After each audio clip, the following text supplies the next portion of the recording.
part of being a beauty queen also is, aside from it being a show showcasing beauty and stage presence, it's also about personality and really the heart. That's why the Q&A is the last bit of the competition, because everyone's beautiful, everyone has a great body, but who has the heart and the mind to be a Miss Universe for the job?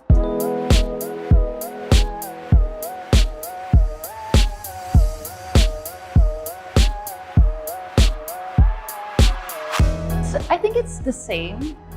In fact, there is still a little bit of pressure. It hasn't gone away, because the challenge now is, how do I continue doing the things that I used to do as Miss Universe? I wouldn't want it for it to be where after I pass on the crown, biglang I'm not being involved with it anymore. I do think that there is a lot of pressure though. I did Binibining Pilipinas 3 times. So then even though I wasn't winning, I kept learning along the way anyway. And then I kept learning about what I wanted to get involved with.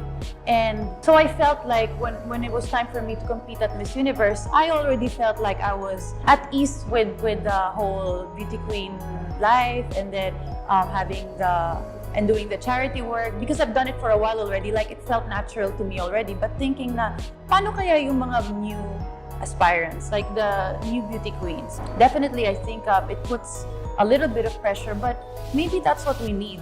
Maybe that's okay. When I was Binibining Pilipinas, not Miss Universe yet, still Binibining Pilipinas, we would do a lot of visits, feeding programs, giving away school supplies, visiting hospitals. So we do a little bit of everything. And one of the most interesting visits that we did before was when we were asked to visit some people living with HIV. I already felt this uncomfortable feeling in the room when we were all told now we were gonna visit them. I mean, I was fine with it, but I just felt like, but parang hindi tayo masaya, or parang hindi tayo excited. And then I just started asking more questions about it, and I felt like there really is a lot of stigma about it, like this has to change. We started the Love Gala, so we started that 2 years ago, and it's an annual event now that we do around World AIDS Day to kind of give recognition to our champions, people who are championing against HIV and AIDS. And we also started the Pia Project, which is Progressive Information Awareness. And what we did some videos of really mga 2 to 3 minute videos of like HIV 101, like making it really like mga fast information and basic facts that people need to know, and also the public testing that I do with Love Yourself. Yearly, I do a public testing, and I like doing it yearly to show enough. Come on, guys. I'm doing it every year, and so should you, and it's really not that hard. It's easy, it's painless. So it's a travel show. For the first season, what we did was to go around the Philippines and around the world to interview like a globally renowned Filipino from that area or that place. And then what happens is we ask him like, where in the Philippines did you come from? And how long have you been living here? And how long did it take you to be this successful? Sort of like a success story for Filipinos at home to be inspired by. So the first season, we focused on Filipinos from around the world. For the next season that we're about to start, it's going to be focusing on festivals around the world. Most people wouldn't believe this, but I really want to visit Colombia. And I requested Pia's postcards for this too. Like, can we go visit? Can we see what it's like? Like, I'm curious, I feel like I have so many more places to go. I host the show. So basically what I do is, I talk to the contestants. I ask them why they wanted to join, what are their dreams about, how long they've been doing it. I send them off towards the stage, and I'm also the one receiving them whether they win or lose. So it's really like close.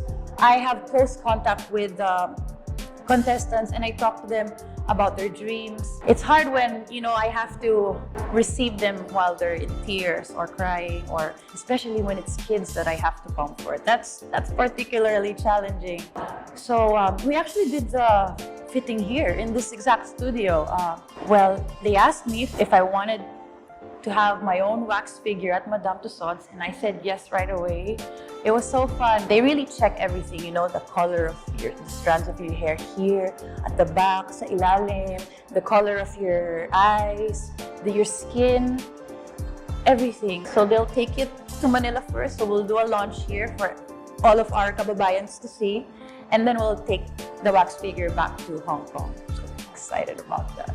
You know, you only really see yourself in front of the mirror or in pictures, but never 3D, like right in front of you. So it'll be really interesting for me to walk up to Pia and go, ay, ganyan pala itsura ko. Alam mo yun, talagang all angles. Like, wow. That's gonna be really interesting. Look at my old photos, guys. Like, hindi mo naman talaga aakalain na yan, magiging Miss Universe yan. Like, I was so awkward back then. I wasn't very confident either. And I just felt like I didn't quite fit in anywhere. And to anyone who's feeling that way right now, it's okay. The most important thing is for you to know what you want and to not let go of that dream. So, pagka alam mo na yan and sure ka na dyan sa dream mo, don't let go because malay mo, hindi mo alam talaga what will happen to you one day if you're patient and hardworking enough. The night I won Miss Universe is when I realized that dreams come true and it's not just in movies or on TV or in fairy tale books. It's real life. It's real life. You just have to believe it. It's a lot of self-discovery, really. All the years that I didn't make it into Bini Bini, or even the years before that when I was a struggling actress at ABS-CBN, an awkward teenager, breadwinner of the family, when I was a waitress here and there. Those experiences taught me a lot of things and taught me a lot about myself.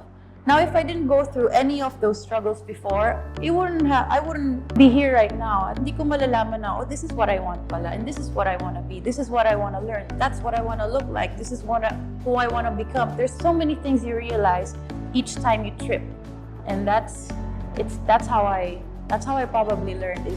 I learned because I kept failing.